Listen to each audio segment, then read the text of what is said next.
আসসালামু আলাইকুম। এখন থেকে আপনি চাইলে এমন একটি কিটের মাধ্যমে ব্লাড দিয়ে গাভীর প্রেগন্যান্সি টেস্ট করতে পারবেন। আপনারা টেস্ট কিভাবে করবেন অনেকে জানেন না, আবার অনেকে জানতে চেয়েছেন যে গাভীর প্রেগন্যান্সি ব্লাড দিয়ে এমন কিটের মাধ্যমে কিভাবে টেস্ট করতে হয়। তো তাদের জন্য আজকের ভিডিওটি অনেক গুরুত্বপূর্ণ। আমি দেখানোর সাথে সাথে খুব সুন্দরভাবে বুঝিয়ে দিব, আপনারা খেয়াল করে দেখবেন আমি কিভাবে করি। তো গাভীর প্রেগন্যান্সি টেস্ট করার জন্য সর্বপ্রথম আপনাকে গাভীর লেজের নিচ থেকে অল্প পরিমাণ ব্লাড নিতে হবে ফিসকারির মাধ্যমে। ছবিতে আপনারা যেমনভাবে দেখতে পাচ্ছেন তেমনভাবেই নেবেন। বেশি ব্লাড নেওয়ার প্রয়োজন নেই, অল্প পরিমাণ নিলেই হবে।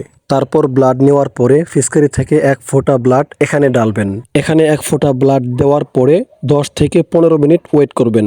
নর্মালি এত সময় ওয়েট করতে হয় না, 2 থেকে 3 মিনিট ওয়েট করলেই হয়ে যায়। যাই হোক, 10 থেকে 15 মিনিটের ভেতরে যদি দেখেন একটি দাগ হয়েছে তাহলে বুঝে নেবেন আপনার গাভী প্রেগনেন্ট নয়।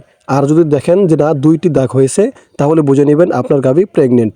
আর যদি দেখেন 10 থেকে 15 মিনিটের পরে কোনো দাগ হয়নি তাহলে আপনার বুঝে নিতে হবে আপনার টেস্ট ঠিক হয়নি, পুনরায় টেস্ট করতে হবে। তো আমি আপনাদেরকে যেমনভাবে দেখালাম ব্লাড দিয়ে এমন কিটের মাধ্যমে গাভীর প্রেগনেন্সি টেস্ট করা, আপনারা এখন থেকে কিন্তু নিজেরাই এভাবে গাভীর প্রেগনেন্সি টেস্ট করে নিতে পারবেন। ব্লাড দিয়ে গাভীর প্রেগনেন্সি টেস্ট করার সময় একটি বিষয় মাথায় রাখবেন, গাভীর লেজের নিচ থেকে যে ব্লাড নিতে হয় ফিসকারি বা সিরিসের মাধ্যমে, তখন আপনি যদি অভিজ্ঞ কেউ হন তাহলে এভাবে ব্লাড নেবেন।